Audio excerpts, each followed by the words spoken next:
27 जून 2016 को गुजरात के diamond city कहे जाने वाले शहर सूरत के प्लस पार्ले पॉइंट इलाके की सर्जन सोसाइटी में फ्लैट नंबर 55A में जरीवाला फैमिली रहती थी। दिशीत जरीवाला सूरत के सबसे बड़े कपड़ा व्यापारियों में से एक माने जाते थे।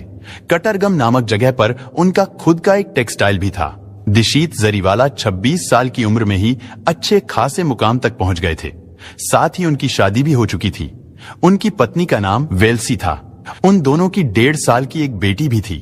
दिशीत की जिंदगी में सब कुछ सही चल रहा था, लेकिन फिर 27 जून 2016 को दिशीत अपनी पत्नी वेल्सी और बेटी को साथ लेकर सूरत में अपने किसी रिश्तेदार के घर पहुंचे, क्योंकि वहां पर उनका डिनर का प्लान था।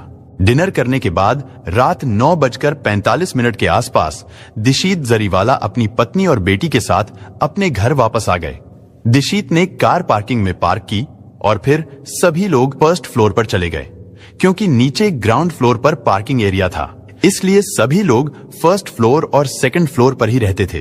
फर्स्ट फ्लोर पर अपने घर में आने के बाद दिशीत ने अपनी पत्नी वेल्सी से कहा कि मैंने पार्किंग की लाइट खुली छोड़ दी है, मैं उसे बंद करके आता हूँ। इसके बाद दिशीत नीचे चले गए, लेकिन काफी समय गुजर जाने के बाद भी वो लौट कर नहीं आते।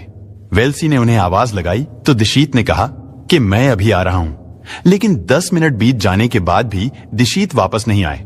इसके बाद वेल्सी अपनी बेटी को सुलाती है और खुद भी नीचे जाने का फैसला करती है, लेकिन जैसे ही वेल्सी ने दरवाजा खोला तो उसके सामने मास्क लगाए और हाथों में ग्लव्स पहने 3 बदमाश दिशीत के गले पर चाकू रखकर सीढ़ियों से ऊपर आ रहे थे।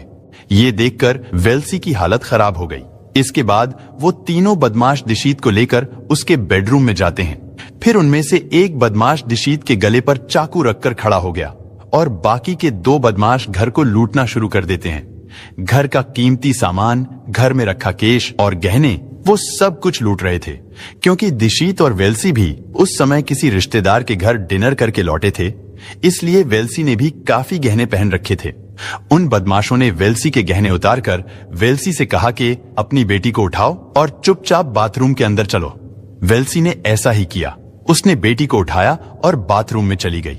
इसके बाद उन बदमाशों ने बाथरूम का दरवाजा बाहर से बंद कर दिया। घंटों तक बाथरूम में बंद रहने के बाद वेल्सी को एहसास हुआ कि शायद बदमाश चले गए हैं, क्योंकि अब कोई आहट या आवाज सुनाई नहीं दे रही थी।